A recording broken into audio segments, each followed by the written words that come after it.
Allahumma sholli ala Muhammad.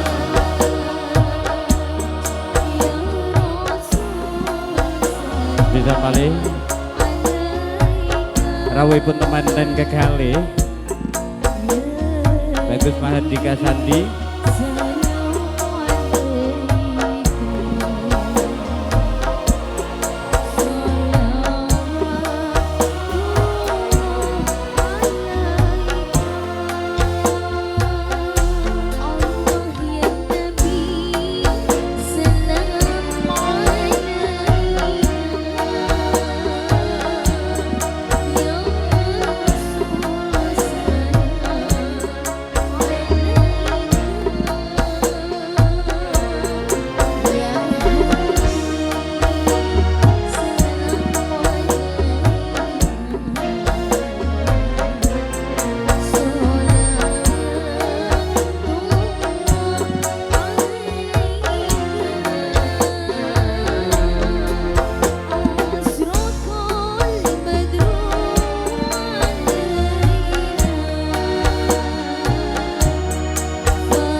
Sallu ala Nabi Muhammad.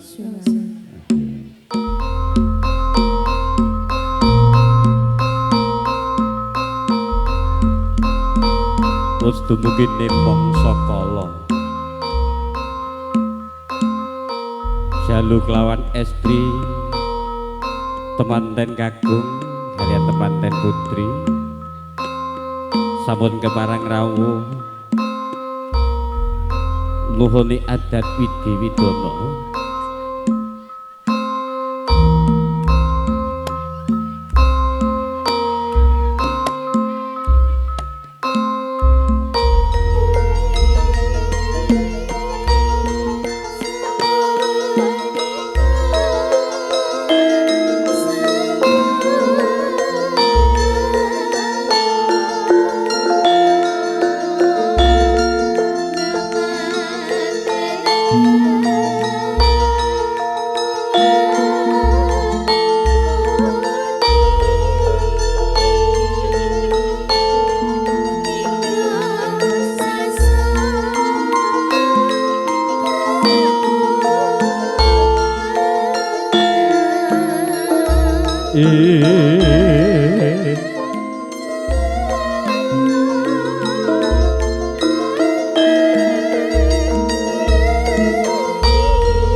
Bismillahirrahmanirrahim. Assalamualaikum warahmatullahi wabarakatuh. Para pebunden bini sepuh hati sepuh ingkang hagung mastuti dumateng pepoyaning kautaman ingkang pantes pinundi. Para pangembating praja satriyaning praja ingkang tansah dados pantam-pantumi kawula dasih ingkang pantes kinurmatan. Para alim ulama sandriwan sandriwati ingkang rinten kelawan dalu tansah sumanding kitab wahyuning ilahi ingkang dipun mulyakaken Allah Subhanahu wa taala. Para tamu kakung sana putri nggih trahbari ageng ingkang hambek berbudi dharma ingkang pantes sinudarsana.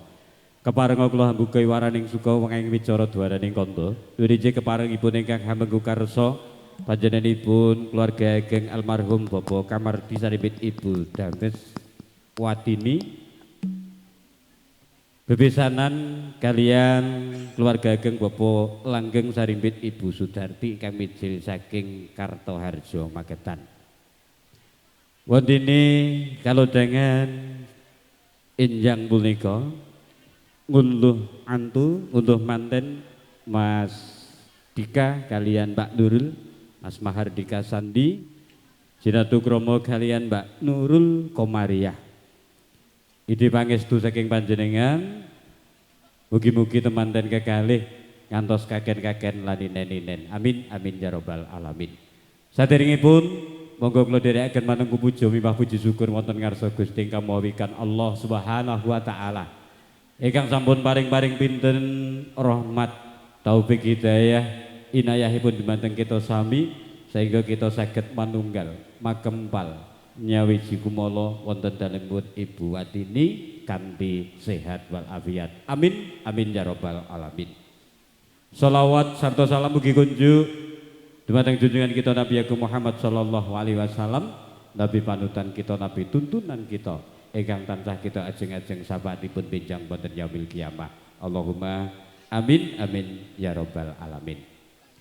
Wonten ing mriki kula kadhapuk pambiwara dene rerencening hadicara ingkang sampun karakit dening para kadang kala wangsa kasenggung wontenipun Ibu Rias Wiwik Salon Wedding saking Medoh Jiwan Madiun, ugi kadang Elektun Larista ingkang midhi saking Jajar. Foto Mas Mail, syuting Mas Joko ingkang midhi saking Ronggo Ngawi. Mboten kata lumpen Eka Jaya Sound System. Niki request Mas. Mik kula ditambahi saiki. Mesisan. Nggih. Kala wau rerencening hadicara ingkang angka sepisan pambuka angka kalih waosan ayat-ayat suci Al-Qur'an kalajengaken lum tinampen katutup doa mekaten. Waosan ayat-ayat suci Al-Qur'an. Saderengipun monggo kita pikak sarengan kanthi waosan basmalah. Bismillahirrahmanirrahim. Assalamualaikum warahmatullahi wabarakatuh. A'udzu billahi minasy syaithanir rajim.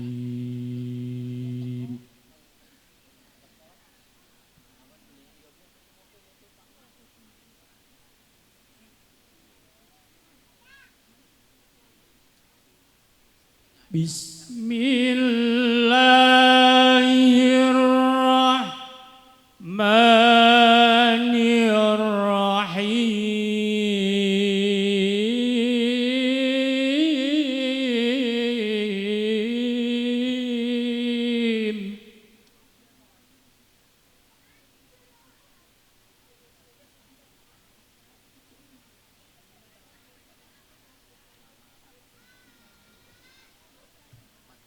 Wa min ayatihi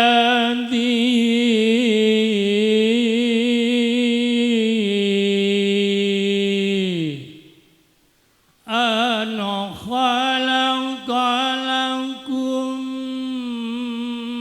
min anfusikum azwaja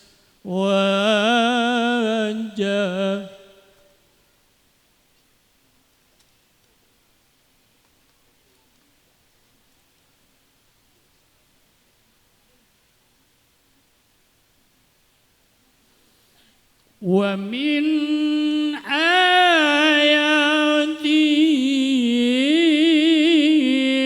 an khalaqalakum min anfusikum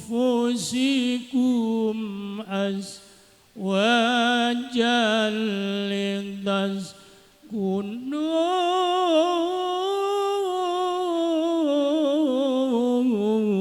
ilaiha.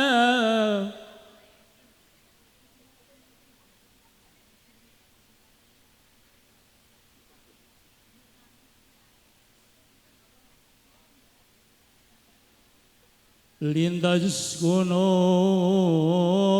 ilaiha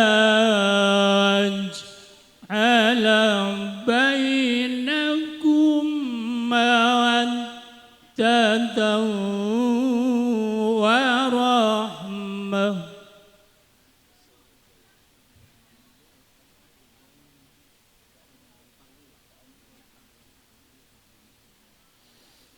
Inna fi dzalika la ayatil liqaumin yatafakkarun.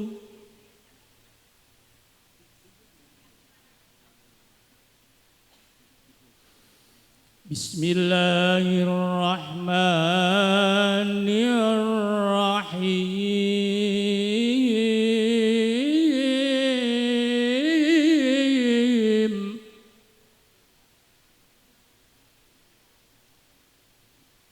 Wallahul ladzi la ilaha illa huwal malik al-malik al-Quddus as-salam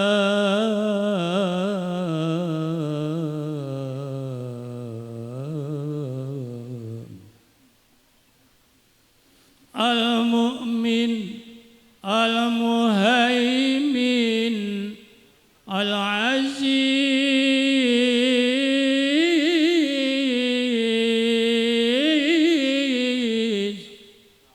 al-jabbar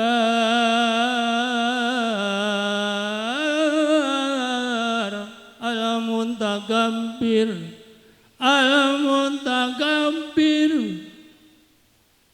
Subhanallahi amma yusrikun.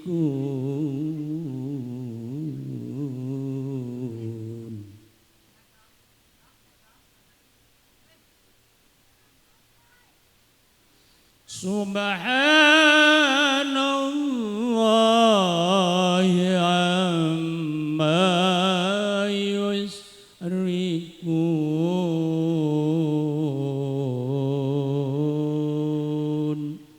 Sadaqallahul azim. Wassalamualaikum warahmatullahi wabarakatuh.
Sampun kawis tara temanten kekalih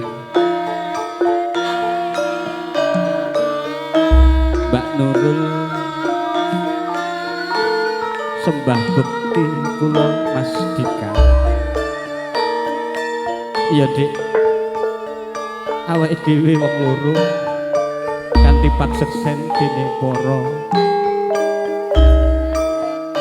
para sesepuh keluarga gek. Nggih Kang Mas, mugi-mugi awake dhewe kene jejodohan diparingi langgeng lancar sakubarane.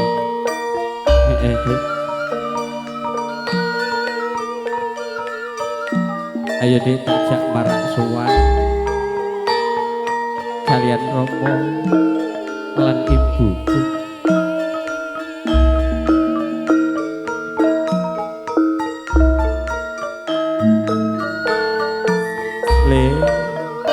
Nduk,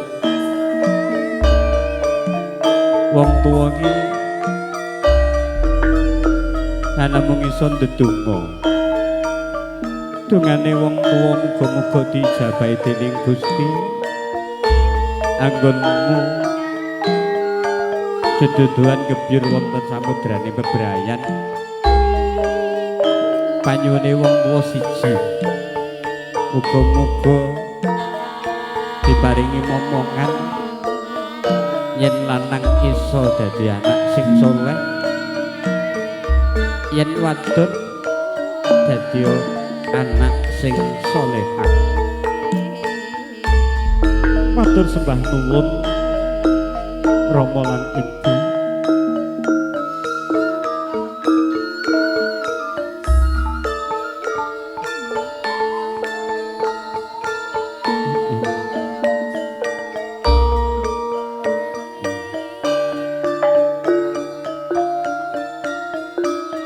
Ibu, kula pun dika Ibu. Iya le cah bagus. Yen sliramu saiki wis iso luar, iso ucul, saiki awakmu wis dadi kepala keluarga, duwe tanggung jawab. Nggih Ibu. Nanging kula tetep boten badhe kesupen kalian panjenengan ingkang sampun ngukir jiwa lan ragaku. Heele. Dungane wong tuwa kanggo sliramu sak kloron muga-muga uripmu iso mapan lan penak. Amin, amin ya rabbal alamin. Ayo Kang Mas, saiki tak derekne ana Rama lan Ibuku.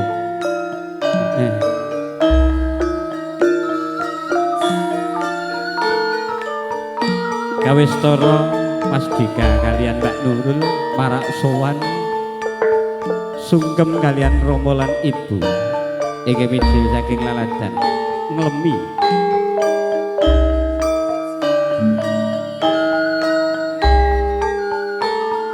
Sing penting wong urip ngono kudu sabar ya, Nduk. Ya, Nduk. Aja lali kowe dadi wong wadon kudu manut apa sing didhawuhne karo bojomu ya, Nduk. Insyaallah, Ibu.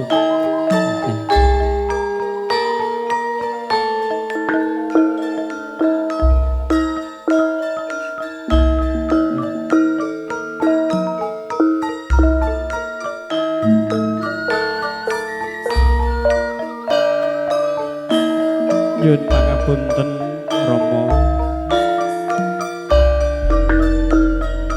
Kula pun nurul nyuwun tambahi pangestu ingkang kathah Rama. Ya, Nduk.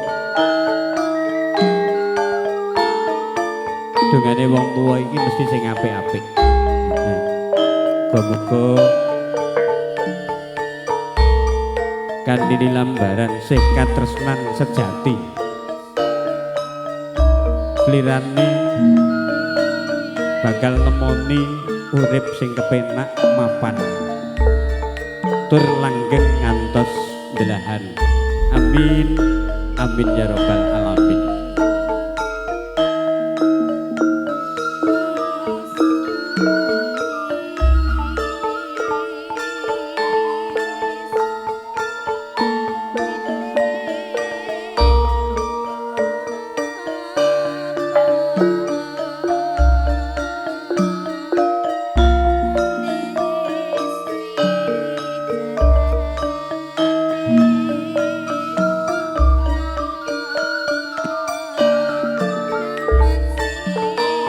Kasta sarwa sinembah ing jenggo eling kanan kiri dening kang cipta rasa lan karsa kalajengaken wontenipun dahar utawi dulang-dulangan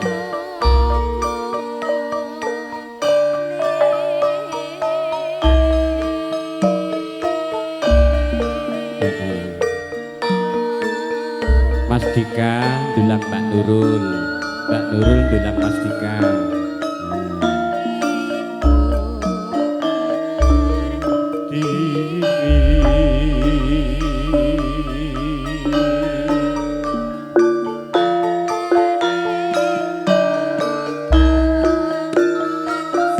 Sunah Rasul ting telu ya lho.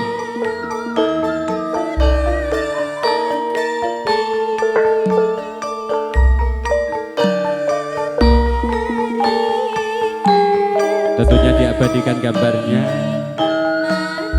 oleh juru foto Mas Mail kalian video syuting Mas Joko.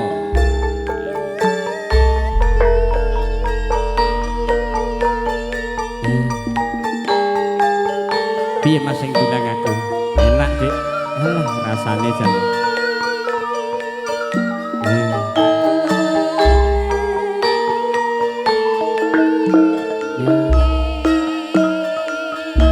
Sampun paripurna anggenipun ngayahi tulang-tulangan kalajengaken wontenipun ngunjung biasanya Tirta Wening niki Tirta Warna wujudnya nak manten iki bener-bener pengen menyatu. Satu porsi dibagi dua, nak sampai orang entek ya kebangetan. Ayo langsung gaspol Mbak Nurul, harus habis. Orang entek dipangan Bathara Kala.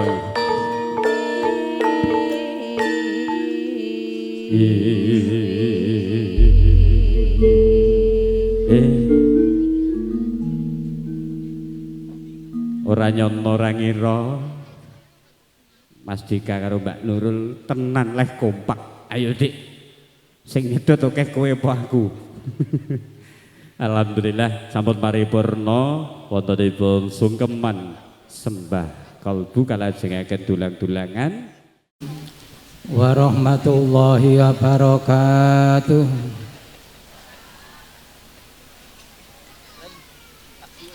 Alhamdulillahilladzi ahallan nikaha wa harrama sifah. Assalatu wassalamu ala sayyidina Muhammad ibn Abdillah alladzi sahibil mu'jizatil quwwah alladzi yukhrijuna minadh dhulumatil jahiliyah. Qala Allah ta'ala fil Qur'anil Karim wa huwa asdaqul qailin.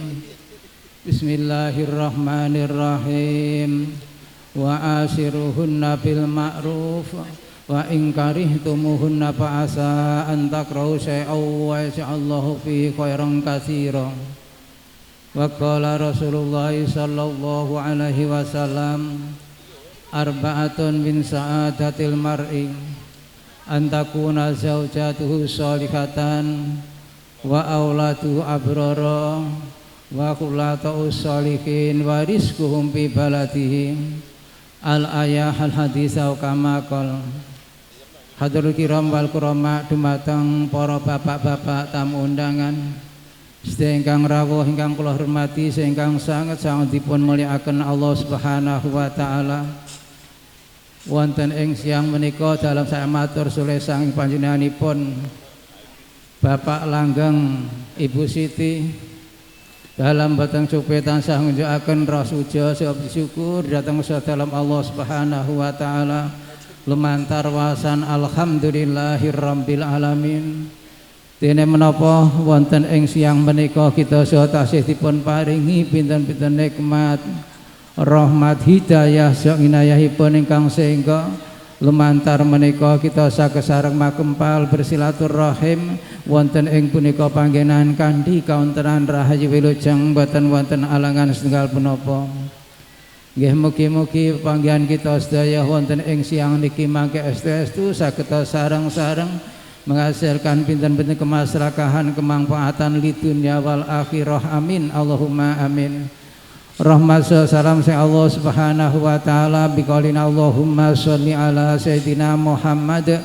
Mugia selalu kunjuk datang junjungan kita Kanjeng Nabi Agung Muhammad sallallahu alaihi wasallam. Nabi ingkang sampun bimbing datang kita lewat ajaran-ajaranipun.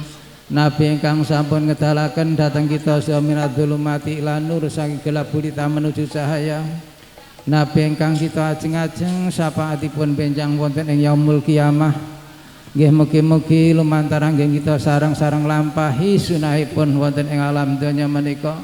Sak pinten kegiatan kita piyambak-piyambak muga saged dados sabab benjang wonten ing yaumul kiamah kita saged kepanggih kalian Rasulullah Muhammad sallallahu alaihi wasallam. Mugi-mugi kita dipun daku dados umatipun lan pikantuk syafaatipun. Mugi klebu dhateng daipun man ahabani kana ma'i fil jannah. Kita dipun catet ingkang rasa mahabbah utawi cinta dhateng Kanjeng Nabi ingkang akhiripun mugi-mugi kita sedaya benjing saged mlebet surganipun Allah taala sareng-sareng kalih Kanjeng Nabi. Amin Allahumma amin. Kang pun matur nuwun dumateng Bapak Mudiril Barnamit utawi pemutar roda acara ingkang sampun paring wedal dhateng kawula. Nggih mugi-mugi wekdal tiyang dipun paringaken dhateng kawula niki mangke saged kawula ginakaken ingkang sak sae-saenipun. Ya amin Allahumma amin. Dumateng para bapak, para ibu, Mbah, sumuk Mbah. Nggih. Sumuk niki sing anyep mau Mas Dika kalih Mbak Nurul nggih. Anyep sing anyep. Ya alhamdulillah dumateng para bapak, para rawuh sedaya ingkang kula hormati. Pindah dalam nangka sule saking panjenenganipun Bapak Langgeng Ibu Siti sepindah nyuwun pangapunten ingkang sageng-agengipun mbok pilih dalam sak rombongan kita anggenipun nyuwanaken wonten ing panggenan boten tepat wekdalipun keranten sanget kathahipun sederek-derek ingkang nderekaken nggih pramila kadang pun enten sing siap enten sing dereng enten sing jeding enten sing teng pundi-pundi nggih alhamdulillah kita tepat tintiwanipun dipun pertemakaken kalian Allah Subhanahu wa taala saat menika wonten ing punika panggenan kanthi keadaan sihah wal afiyah. Mbok pilih sedaya kala wau kirang saking sekinapa kemawon dalam sak rombongan nyuwunaken pangapunten ingkang saking-agengipun. Ingkang salajengipun para bapak para ibu pindah dalam sak rombongan matur nembah nuwun sanget dumateng sedaya keluarga niki wabil ibu ini sak keluarga. Dene menapa dalam sak rombongan kita rawuh wonten ing mriki namung halus nglundung semprong boten ngasta napa-napa alhamdulillah rawuh mriki dipun caosi papan panggenan ingkang sekeca daharan ingkang sekeca minuman ingkang wirana lan sedaya kala wau saged maremaken dhateng sedaya rombongan saking dusun Lemi pramila semidah malih dalam boten saged membantu mboten saged mbales napa-napa nggih namung saged ndongaaken kan ucapan jazakumullah ahsanal jazakumullah khairan katsira mugi al bubsi sak keluarga wonten ing sak menika dipun trima kalian Allah Subhanahu wa taala dipun gantos ingkang langkung kathah sedaya kajatipun dipun paringi kasih kalian Allah Subhanahu wa taala amin Allahumma amin.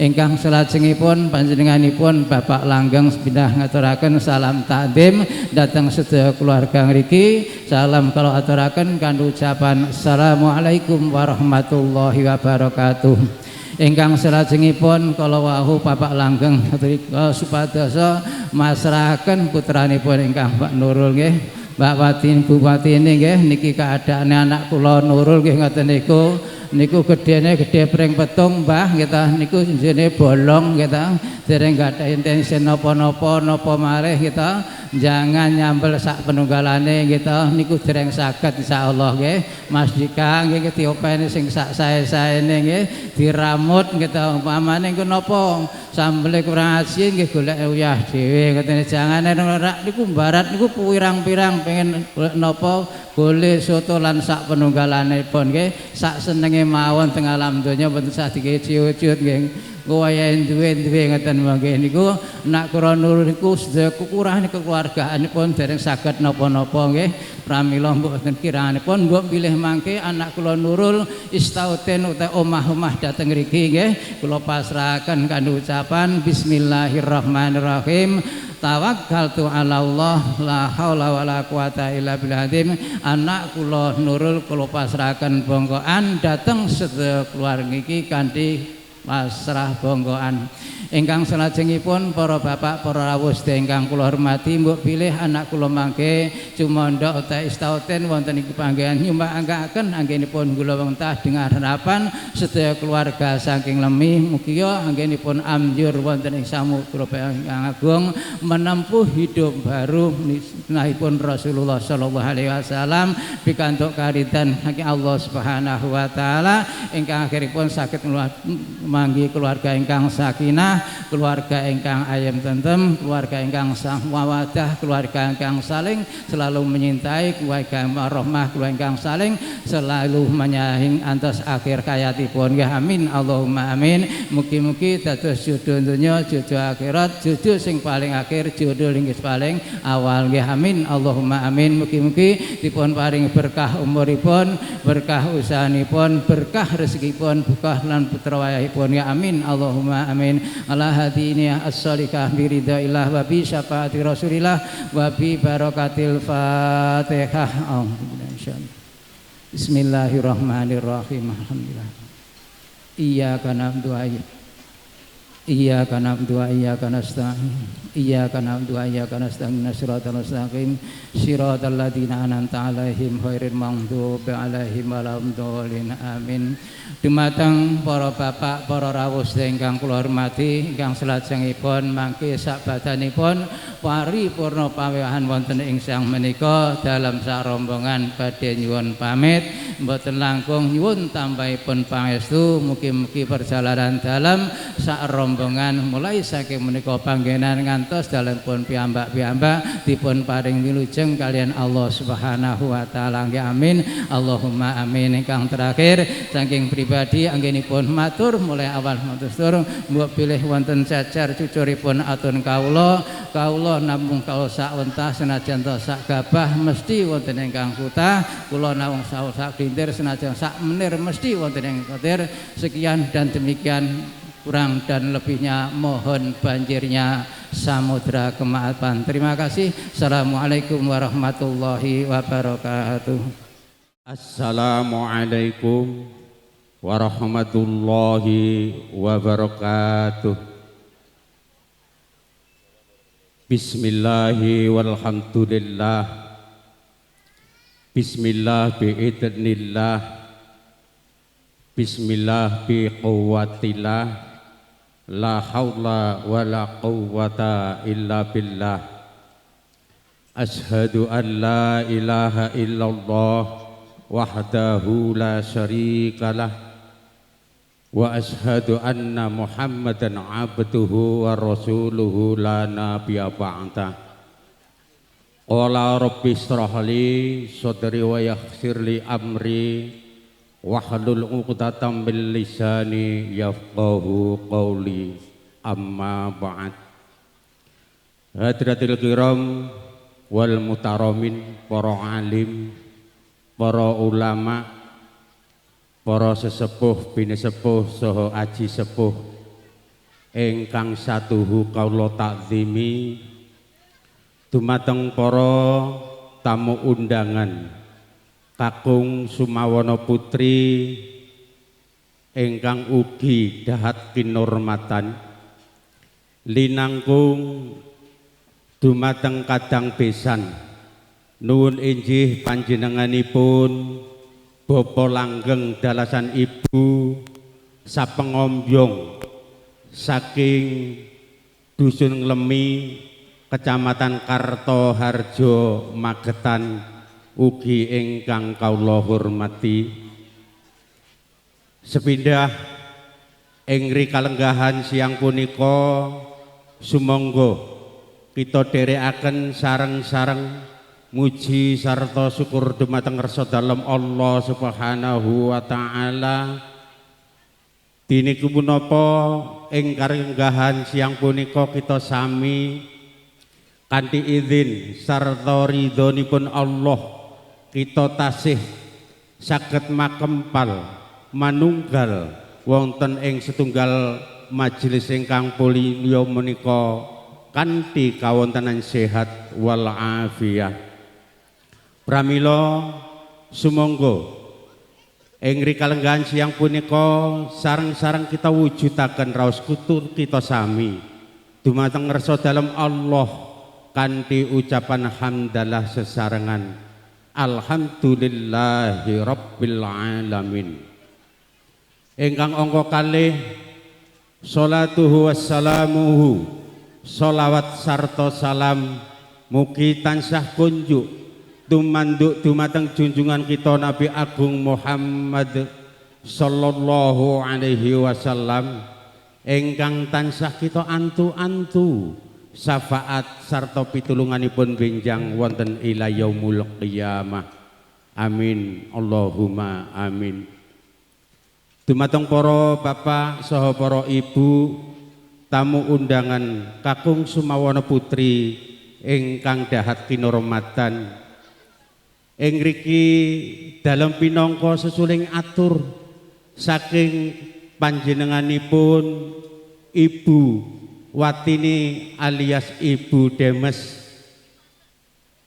sekeluarga sepindah ngaturaken agungipun panuwun dumateng para sederek, para tetanggi, para kanca roang ingkang sampun nderek sabiyantu ing wujudipun nggih menika iguh partikel suku bahu. Kanthi menika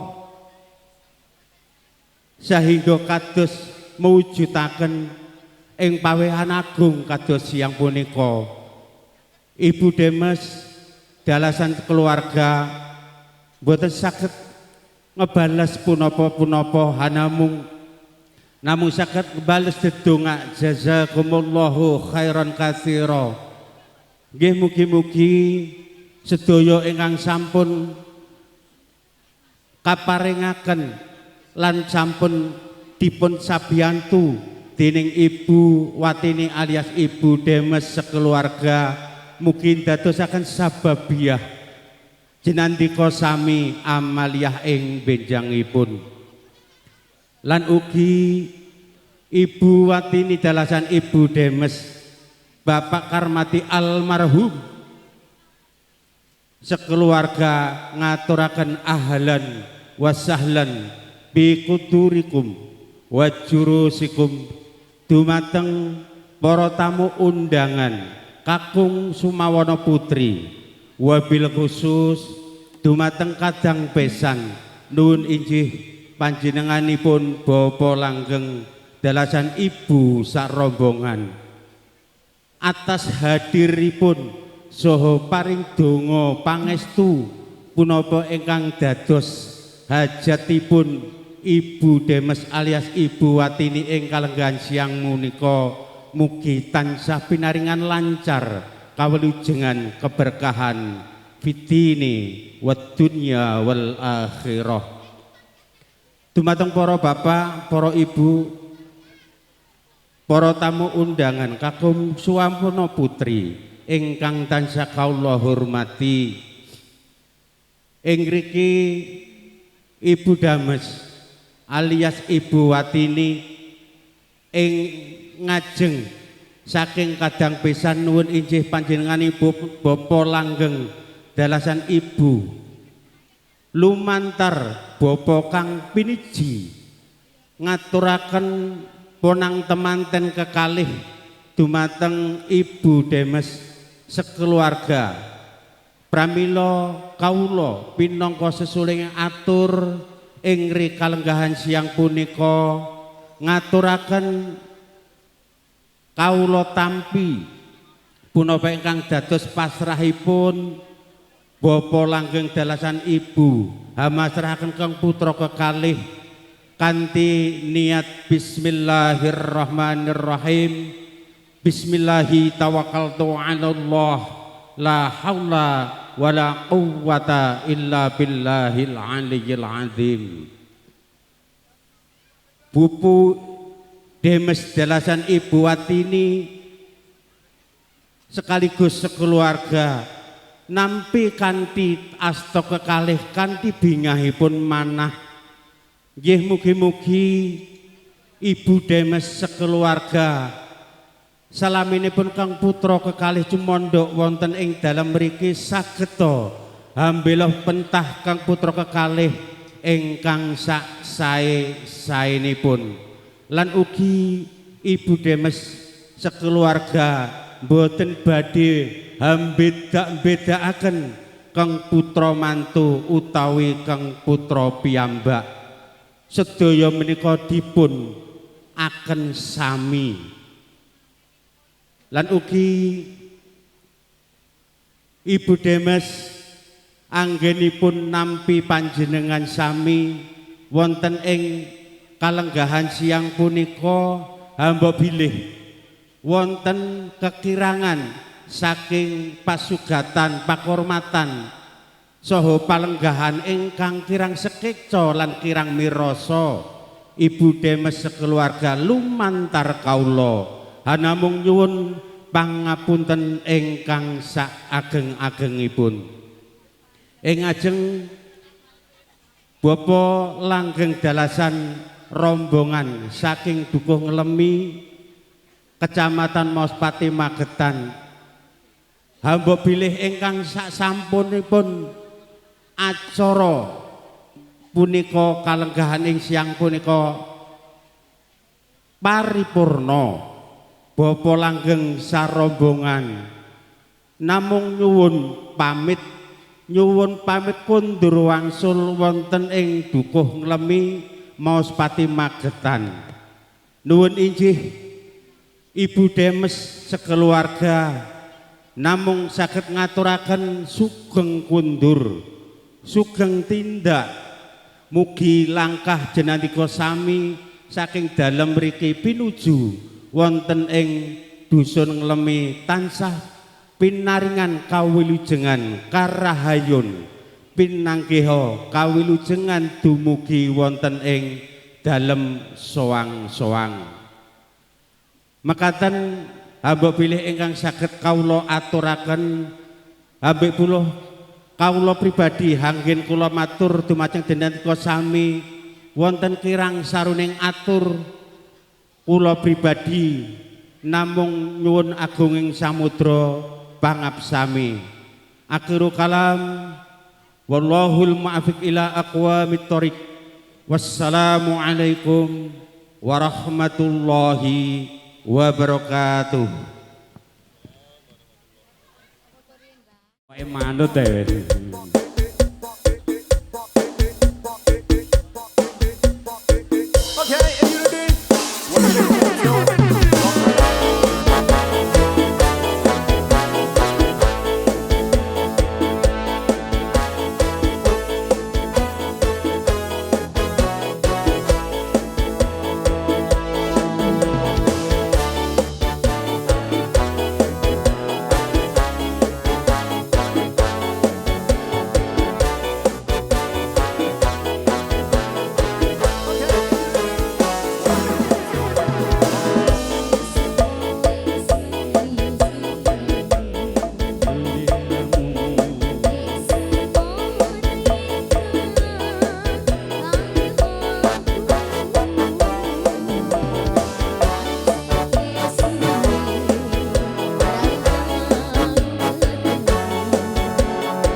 keluarga besar ingkang derek foto saged foto sarengan kalian teman-teman kekalih.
Bismillahirrahmanirrahim.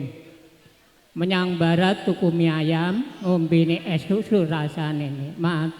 Kula badhe ngaturaken salam, panjenengan jawab kanthi semangat. Assalamualaikum warahmatullahi wabarakatuh.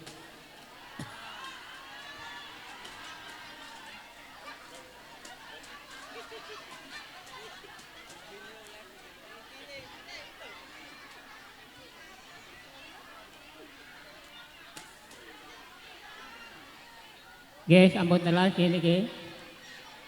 Alhamdulillah wa syukurillah. La haula wa la quwata illa billah. Asyhadu an la ilaha illallah wa asyhadu anna Muhammadan abduhu wa rasuluh. La ilaha illallah al-malikul haqqul mubin. Muhammadur Rasulullah shadiqul wa'dil amin.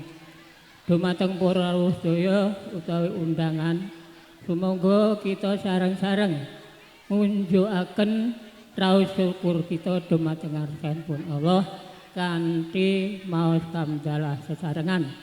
Alhamdulillahirabbil alamin.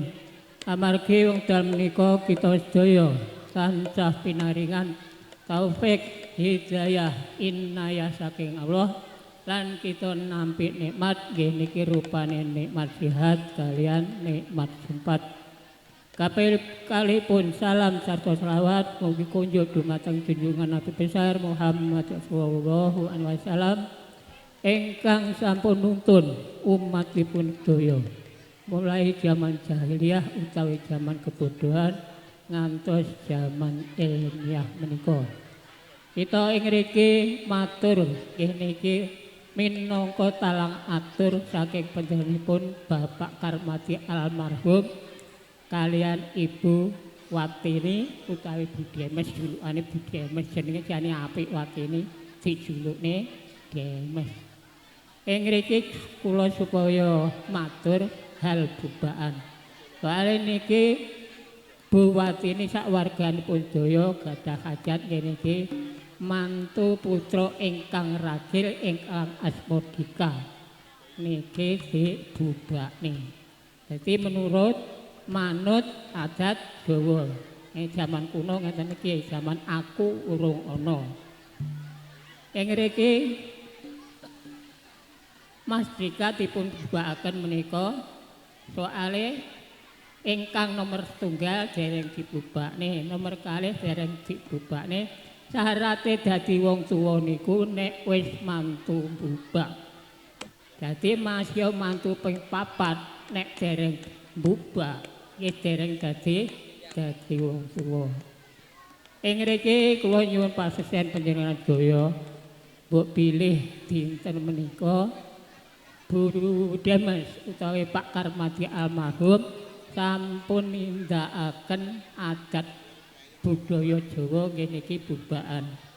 Panjenengan kersa nyeseni Bu nggih. Kersa nyeseni Bu nggih.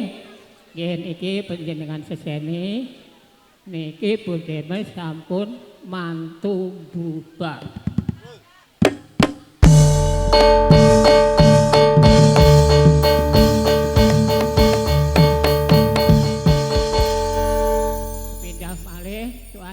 Panas awan-awan ben ora ngantuk, sing ngantuk ben kaget. Nggih. Sepindah malih Bu Demes dinten menika sampun mantu bubak nggih.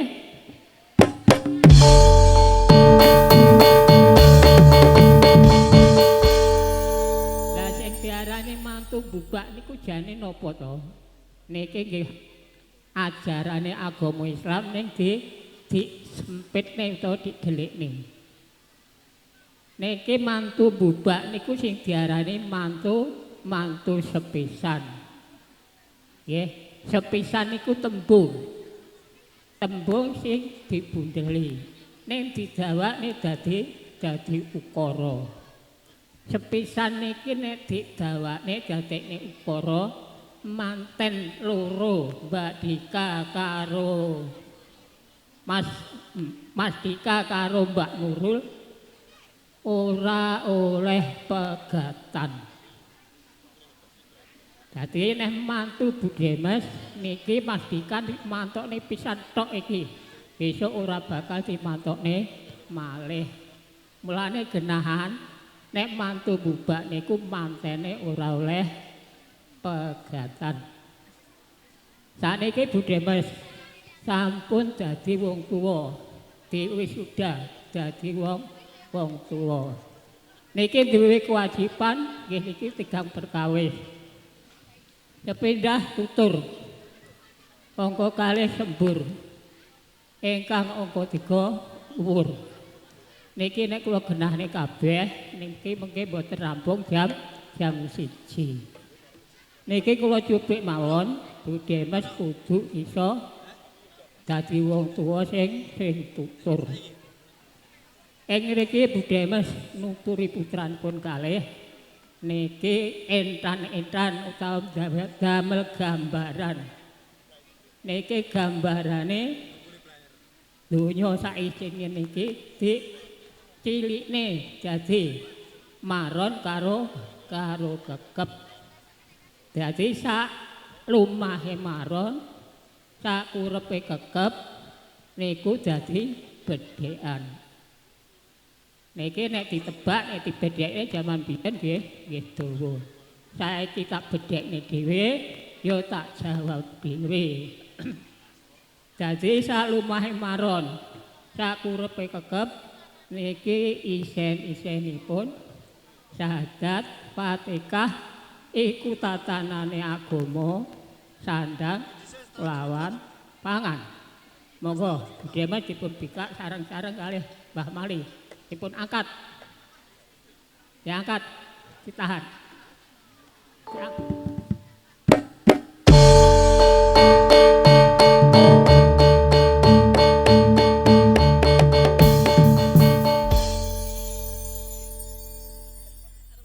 Lah niki sandangane. Niki sandang. Lah niki pangane mewakili sedaya pangan nggih gedang, atos beras, telo. Monggo Mbah Mali, Bu Demes dibagiaken datang pengiringan ten. Paring ning ngoten mawon pun, kersane tidum dhewe.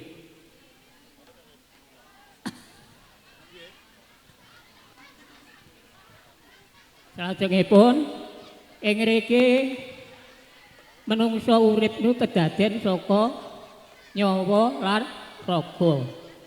Nek raga niku panganane ya gedhang nganggo sandangan. Dadi wong urip niku kedaden saka raga kalian nyawa.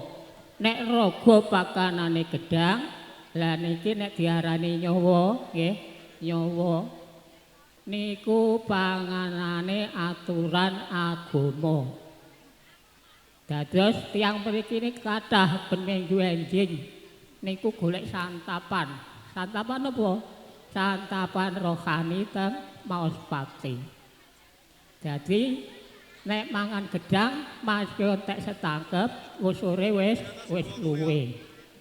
Nek jenengan ngrasuk agama, manut tatanan agama, nggih panjenengan nek pejah dilebokne swargane Allah minak selawase tanpa lara. Mergo ning donya wis golek sangune mati alias tatanane agama. Dados iki mengki nek kula dawakne nggih dawa, nek kula ringkes nggih ringkes.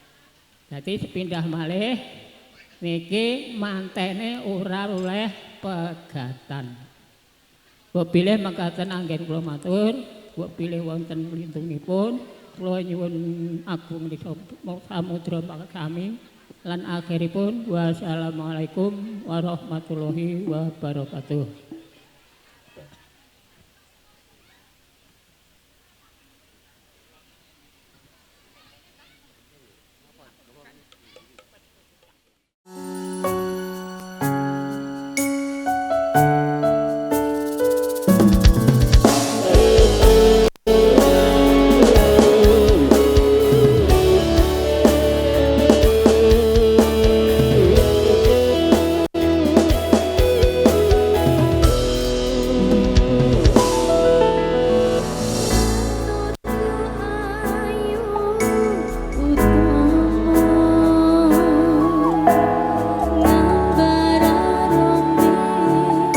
Pisan malih monggo ingkang dereng-derek foto kasun saged derek foto karya temanten kekalih.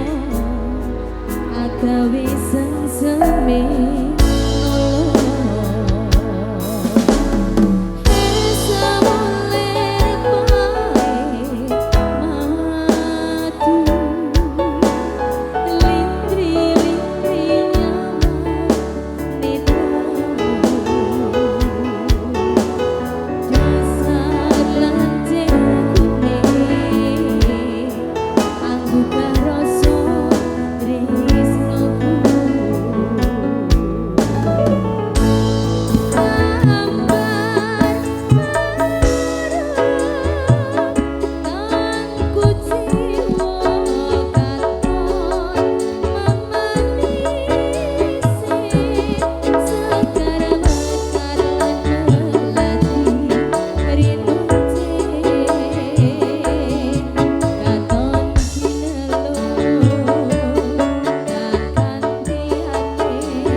saderepun kalau panjenengan sedaya sekita sareng-sareng nyuwun dhateng Allah Subhanahu wa taala mugi anggenipun gadah damel Ibu Watini tansah dipun paringi keselamatan wilujeng donya wilujeng wonten ing akhiratipun.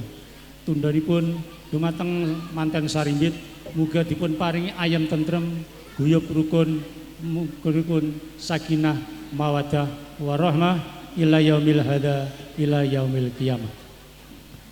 Para bilengga sedaya ingkang kula hormati, moga kita sareng-sareng muji syukur kepada Allah Subhanahu wa taala. Mugi anggenipun gadah damel Ibu Watini dipun paringi slamet niki ngantos selami-lamipun kanthi asal donga pangestu panjenengan sedaya. Allahumma sholli ala sayyidina Muhammad wa ala ali sayyidina Muhammad sayyidil anbiya'i wal mursalin walhamdulillahi rabbil alamin.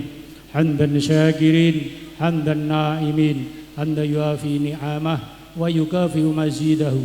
Ya Rabbana lakal hamdu kama yanbaghi li jalali wajhikal karim wa adhim sultanik. Allahumma ja'al auladana min alil ilmi, Allahumma ja'alna min ahlil khairi, Allahumma ja'alna min ahli ibadah, Allahumma ja'alna min ahli syukri, Allahumma ja'alna min ahli dzikri, Allahumma ja'alna min dzikas sholihin, Allahumma ja'alna min dzikas sholihin. Barakallahu laka wa baraka alaika wa jama'a bainakuma bil khair bi rahmatika ya arhamar rahimin wa bi fadlillahi wa ridwanihi wa syafaati rasulillahil karim walhamdulillahi rabbil alamin. Dumateng Mas Dika saderepun kalau lengser mugi dados nggih menika sampun panjenengan anggenipun ngebyur mateni samut bebayan agam. Panjenengan kedah ngugemi huruf G gangsal. Lambak Nurul M gangsal. Niki nggih donga, donganipun tiyang sepuh rumiyin ingkang pangeh dumateng kawula supados dipun lancaraken tujuan menika. Monggo kita nyuwun dumateng Allah mugi dipun dijabahi dening Allah Subhanahu wa taala. Mboten sanes inggih menika Mas Dika panjenengan kedah ngugemi, ngayomi, ngayemi, ngayani, ngeloni. Al-Fatihah.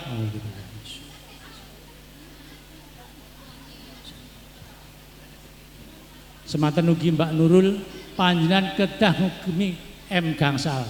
Madep, mantep, macak, masak, melahirkan. Al-Fatihah.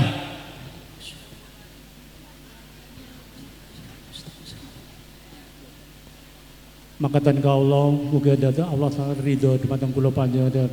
Wabillahi taufik wa ridho wal inah. Wassalamualaikum warahmatullahi wabarakatuh.